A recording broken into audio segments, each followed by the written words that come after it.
que le sport des arts martiaux est considéré comme une école. Chers téléspectateurs d'Alpheno TV, bonjour et bienvenue encore pour ce nouveau numéro de votre chaîne, les chaînes qui vous informent toujours à temps réel, qui vous éduquent, qui vous divertit. Nous sommes à l'hôtel Palm Beach, un lieu touristique, un lieu où plusieurs personnes préfèrent toujours de venir passer un très bon moment. Nous allons recevoir dans cette émission M. Del, il est le maître karatéka. Avec lui, il va nous parler quels sont les bienfaits du karatéka dans la vie humaine. Bienvenue à tous, je suis Alexis Kalumba, votre présentateur, le maître de cérémonie par excellence, alias le phénoménal. Bienvenue. Très chers téléspectateurs, bienvenue. Comme je vous ai dit en amont, nous allons recevoir monsieur le maître, il est là avec nous. Avec lui, nous allons parler de l'importance du karatéka dans la vie humaine. Monsieur le maître, bonjour. Oui, bonjour. Bienvenue. Okay. Nous sommes très heureux ici à Alpheno TV. En tout cas, nous sommes très heureux de vous recevoir dans notre plateau. Alors, monsieur le maître, est-ce que... Non, disons, nous avons plusieurs sortes d'arts martiaux. Il y en a nombreux. Alors, qu'est-ce qui vous a seulement poussé de faire le karatéka? Qu'est-ce qui vous a poussé? Pourquoi seulement vous aimez tant le karatéka au lieu, nous avons les box, tout ça? Hey. Ok, j'ai bien compris ta question et je vais quand même essayer un peu de vous répondre. Oui. En rapport avec votre question, la réponse que moi-même je peux fournir, pour moi, j'ai toujours aimé les arts martiaux. Vous voyez, dans les arts martiaux, il y a ce dont on appelle une méthodologie d'enseignement. C'est ainsi que pour nous, on appelle l'école de karaté. J'ai envié depuis le bas âge. Quand je voyais les gens en train de courir, surtout quand ils étaient en train de chanter, ça me faisait plaisir. Mais quand même, je me suis donné le courage d'aller m'inscrire parce que c'est quelque chose qui attirait mon attention. Je me suis donné la peine de pouvoir persévérer dans ce sport et quand même, j'ai eu le courage de m'adhérer dans un club de karaté et aujourd'hui, nous sommes ce que nous sommes. En tout cas, donc chez vous là-bas, il y a une école, non? Ouais. Si vous voulez y accéder, il faut vous inscrire. Ouais, pour être reconnu officiellement. Être reconnu officiellement. Ouais. Ah, ok, alors, le karatéka, comme tous les sports, c'est ça? Comme tous les sports. Alors maintenant, quels sont les bienfaits du karatéka dans la vie d'un homme, soit dans la vie humaine? Ok, en rapport avec cette question, il vous faut comprendre que le karaté, comme une discipline, intervient dans tout le domaine presque de la vie.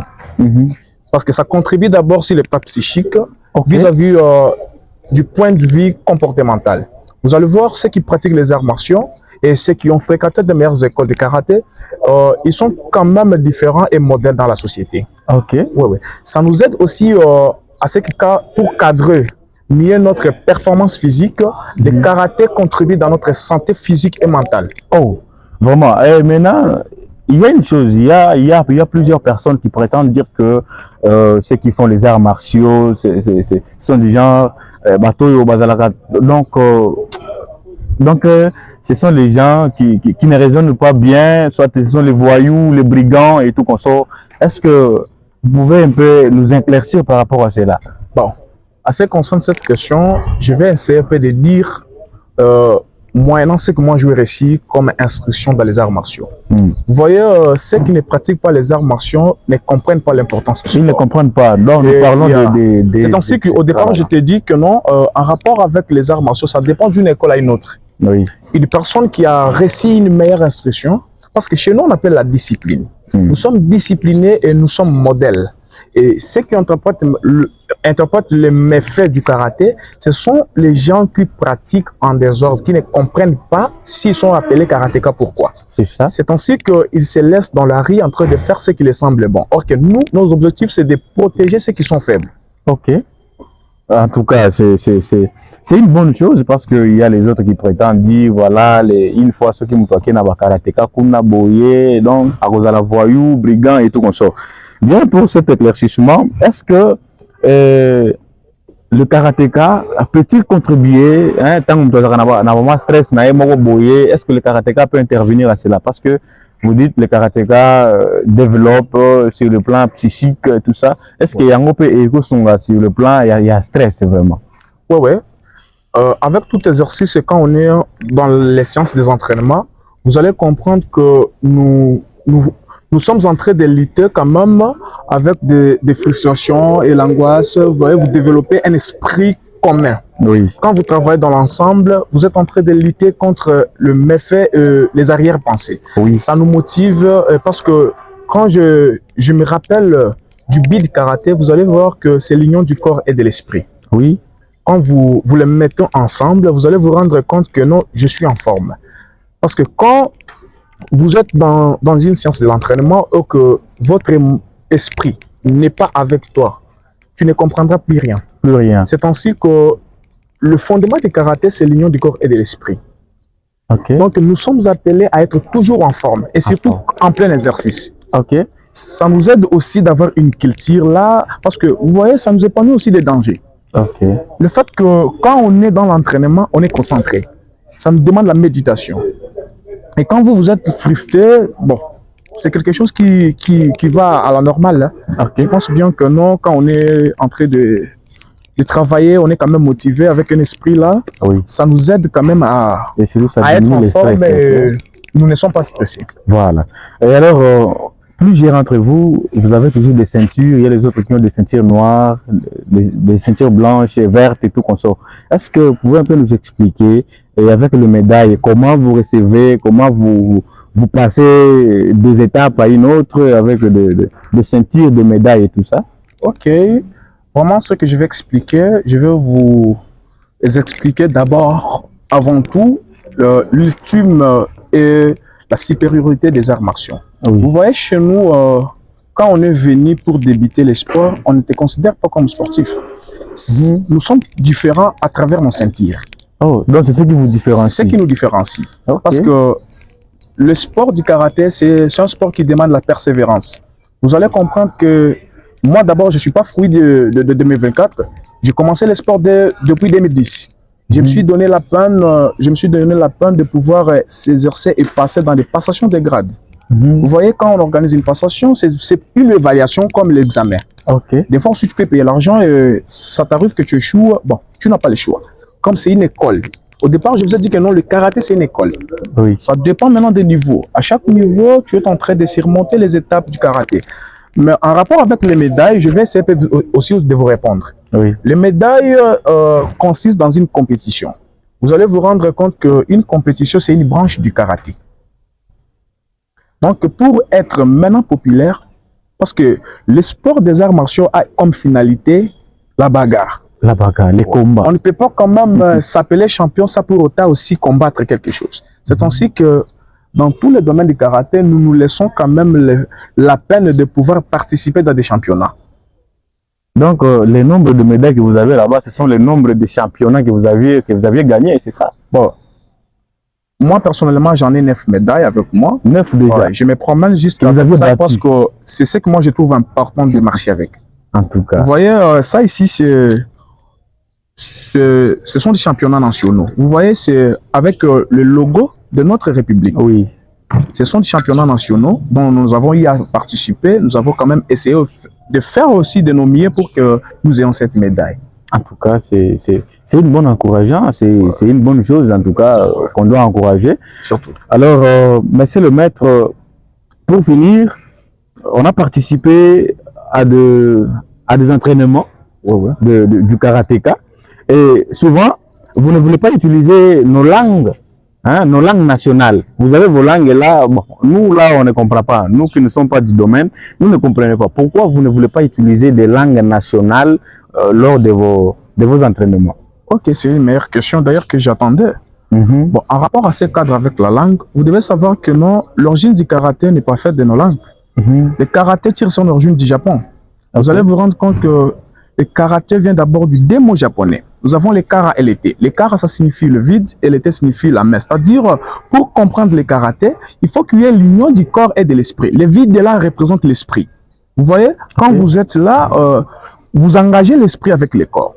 L'été là, ça signifie la main. C'est une partie du corps humain. Oui. Vous allez comprendre que non, celui qui a mis au point, ou soit qui a fait en sorte que le karaté soit répandu aujourd'hui au monde, c'est Gishin Funakoshi. C'est lui le fondateur du karaté. Il fut d'origine japonaise. Ok. C'est ainsi que nous utilisons la langue de son origine, mais nous interprétons en français pour la compréhension. Ah, donc vous interprétez en français. Ouais. Voilà, c'est ce que je m'attendais. Parce que souvent, quand vous arrivez dans des entraînements, vos langues là, en tout cas, nous, on ne comprend pas. Ça on nous ne aide comprend aussi pas. pour nous différencier. Vous voyez, il y a certaines personnes qu'on les appelle les judo boys.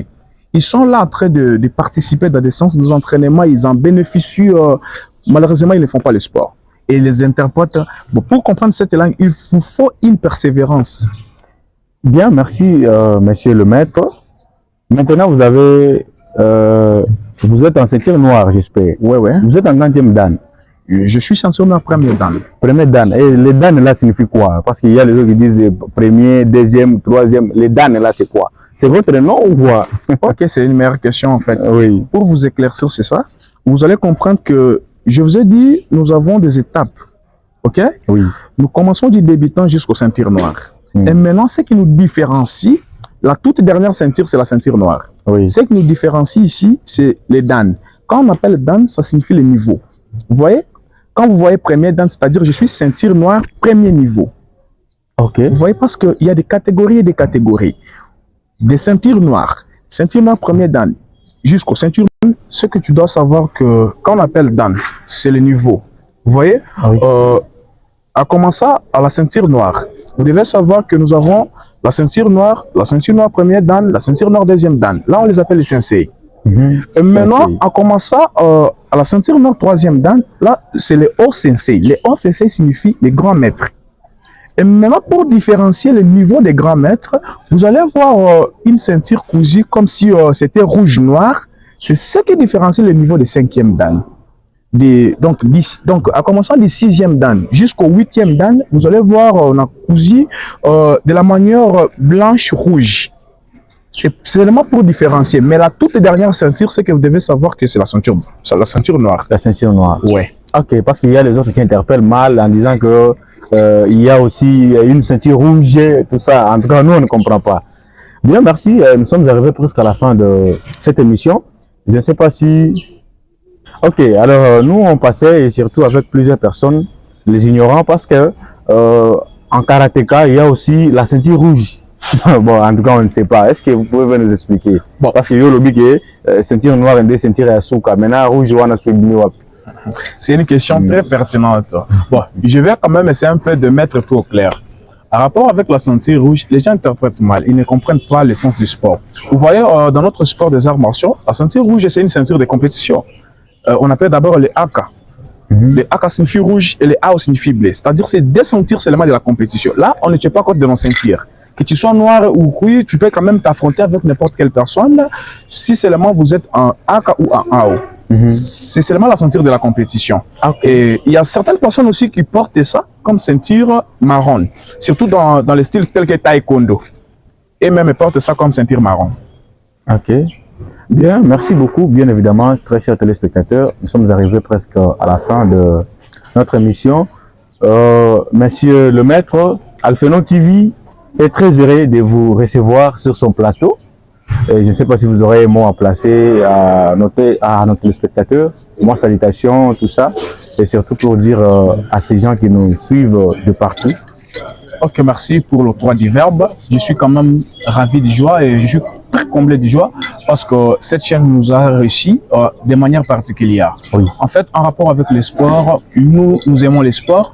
Nous allons aussi faire appel, surtout aux jeunes, de pouvoir s'adhérer dans des clubs de karaté pour faire aussi en sorte que notre province ait aussi des guerriers et des personnes qui pourraient quand même mettre notre province dans une fierté. Parce que quand nous arrachons des médailles, ça fait l'honneur de la province. En fait, par le nom, je suis Toseko Kitangolo Del, communément appelé jeune maître. Nous vous aimons. Bonne journée et de bonnes choses à vous tous. Merci beaucoup. On n'a pas été seul dans cette émission. On a été avec Blaise Dayous, le meilleur et le plus talentueux réalisateur de la ville. Nous vous remercions pour cette réalisation. N'oubliez pas de vous abonner sur la page Facebook Alpheno TV. Nous sommes également sur YouTube Alpheno TV. Puis à la fin, n'oubliez pas de liker cette vidéo. Merci beaucoup, nous vous aimons. Bonne suite sur Alpheno TV.